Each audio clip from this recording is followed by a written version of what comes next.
Hi, Wendy. I'm speaking to you from Toronto, Canada. How are you today? Hi, Bonnie. I'm great. Our music supervisor and composer and producer is from Canada. Well, there you go. See, we're already related. So what can I tell you? Yeah. That's awesome. Listen, congratulations on the film. It's extremely powerful. And I want to go back to the origins. I know it's pretty personal for you. Can you talk a little bit about what inspired you to write the script in the first place? Wow, you're making me a little emotional. I've been talking about it a bit today because, it's very important subject matter. And I'm an ex-cop. I I really wanted to make a movie that shone a light on domestic violence and trafficking of children, but in a narrative form. Right. And because it's not a documentary, I want it to be, I don't know if the right words are enjoyable, but a journey, and a women empowerment movie because, Yeah. a really important thing I wanted to do was give hope, make it a hopeful movie in the end. Uh, Hmm.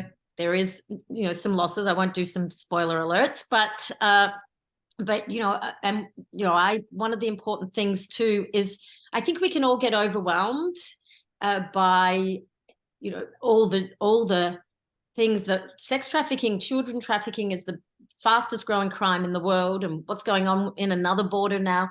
We can Yeah. just get overwhelmed and say it's all too much. What, I can't do anything about it. But if one person at a time Yeah. does one thing to help, Yeah. then we're getting somewhere. And that's kind of was my impetus.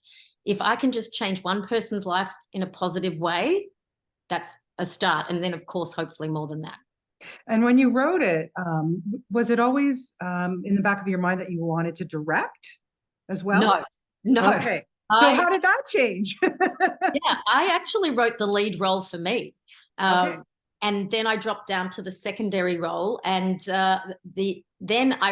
I was convinced to direct it, so I dropped down to a smaller role in the movie. And I must say, I never planned to be a director, but as my music supervisor, and she was my PA on set as well, which was below her pay grade, but she wanted to be on set.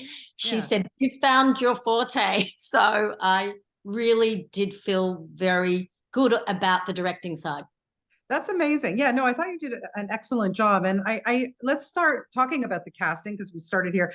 Everybody is so good in this. You have such a great cast, and they're all names, all people, most of them that we know. This had to been also a passion project for them, I would think, as well. And I wanted to know, when you bring on people like, Danny Trejo and Elizabeth and Eric Roberts, these are people we've seen on the screen for many, many years. What kind of discussion do you have with them at the top of it before you start shooting? I'm just interested in their personal, interest in this and how it touched them.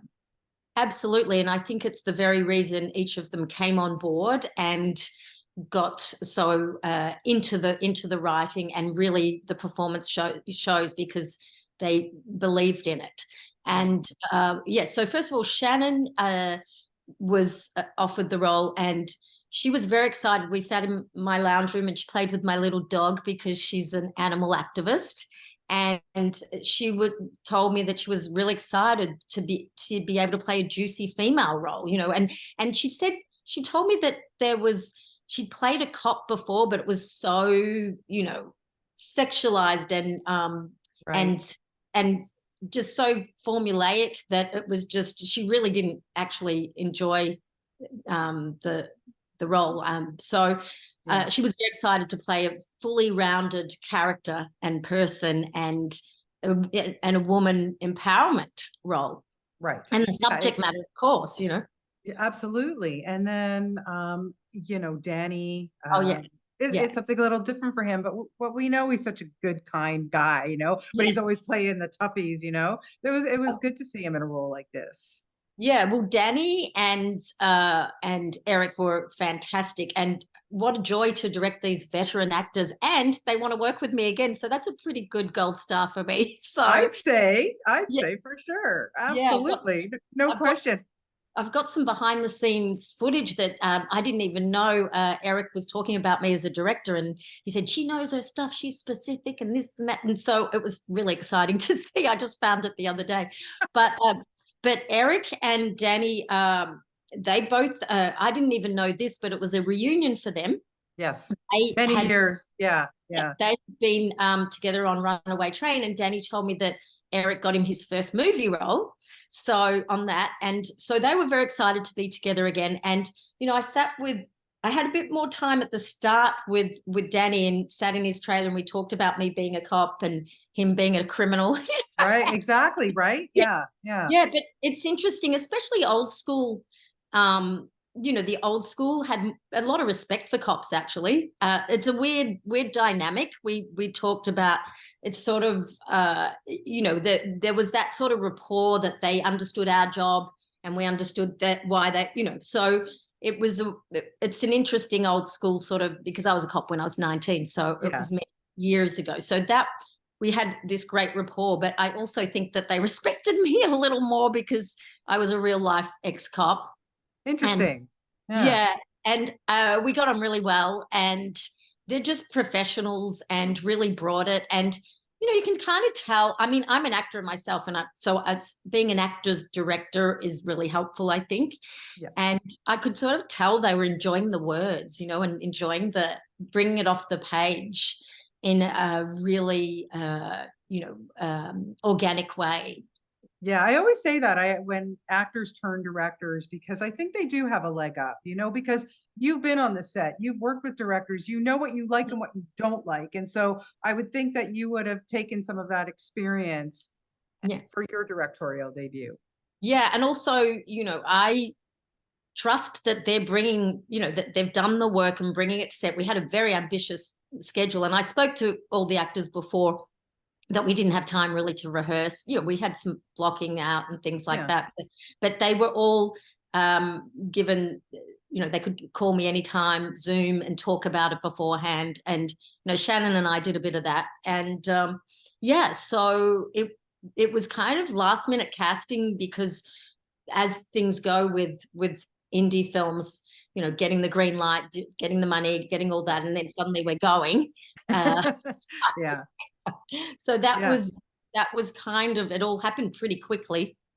But yeah, and Eric, I was telling another journalist, he did such an amazing job of bringing the words off the page that my editor in one scene was like, "Oh, that improv that Eric did," and I said, "No, that's my writing." But he just brought it up. So Right. yeah, Made it look so natural, right? yeah, Yeah. He's got that way about him. I also wanted to ask you about working with the young kids, because this is a tough, very tough subject, right? And I know it's a film, but yet, as we were saying earlier, you want to get this point across. But when you're working with kids that young with this kind of a topic, how do you keep it kind of light for them, and so that they're not freaked out, Yeah, that's a great question. We had the parents, of course, and the guardians on set, and there's a scene where, I mean, and it was such terrible conditions for a couple of days out in the desert, and it was so cold and windy and rainy, but they were so amazing, and they were having fun because they all were getting on, with each other. And but there was one where their hands are tied and there's dirt all over them, and they're in the back of the truck, and they're supposed to be witnessing, I don't want to do a spoiler alert, something pretty terrible. And but the way I shot it is they're not actually seeing that. I'm talking to them about other stuff and just getting reactions. And then I have a little director's thing that I do, which actually I learned from acting, is once you do any kind of serious something like that, then you shake it all off. So we had a little game afterwards with the children, but they were all having so much fun. They wanted photos and, with the director, and and they were all fantastic. Oh, there's some amazing young talent there. Yeah, absolutely. No question. How do we take this a little further? Once people have seen the film, and, hopefully, like you say, it's going to touch somebody. It's going to like open up their minds and go, well, how do we stop this? Is there anywhere that people can go to try and take this further if they want to be activists about it? Well, they can contact me, and anything they suggest, I will look at as far as, charitable. We have to get it out first, and Yeah. then, but my long-term goal is to sort of have charitable screenings and really just keep it going, the train, as long as we can, to Yeah. keep shining a light on these subjects. Yeah, because I think it's, there's, well, sadly, there's so much crap going on in the world right now, like, Oh, but this is something that is constant. It's happening. And well, why don't we talk about it more? Well, I'm glad you asked that question, because, even, and I really, when I wrote this, I knew that I'd had people say, "Oh, no one wants to watch a film about sex trafficking." Well, look at The Sounds of Freedom. How much has it made? 150 million or something. So Yeah. they're wrong. But I actually didn't want to make a film watching some poor trafficked child, on their journey. Oh, for I sure. Yeah. I wanted to make a film that a husband and wife can go along and come out talking about it and debating. And that actually happened in the first cut. The editor brought his wife along, who's a nurse, I think, and just cold watched it, and they, at the end of the film, they were both, arguing, discussing, and saying, "Why did he do that? What?" And she's like, "Because," and he was like, "No, but a man wouldn't do that." And she was like, "Yes, he would, because," So I really, that's my favorite thing about the creative arts, about a movie, is creating debate. And if you Yeah. create debate, you start to uncover and you start to talk about. And, we even have the guy that plays Manny, Yeah. Hiko. He's a pretty big actor for years. He was on a show called Port Charles. I think he did 400 episodes, like very well known, won an Emmy. He'd left acting and came back specifically to do this role, because he now runs uh, uh, events, or a group with helping men, through their violent tendencies, re sort of Like working. Yeah, like a rehab kind of thing in a yeah. way. It's not. I mean, Yeah. it's. I'm a writer, but I'm lost for words. That That's it's like, okay. That's okay. But yeah, but people can look them up, and I'm sure it'll be they can Google it. Well, listen, I want to congratulate you, and for your, for your bravery in getting it out there in this way, because I think it's, personally, I think sometimes movies like this are more hard hitting than, you're right, than watching a documentary. Sometimes we can be hit over the head with documentaries so yeah, much that it kind of loses its intention. So I just wanted to thank you so much for your time today, Wendy. Best of luck with the film. And it was very lovely chatting with you today. Thank you. thanks, Bonnie. All right. Take care. Have a nice day. Bye. Okay. Bye bye.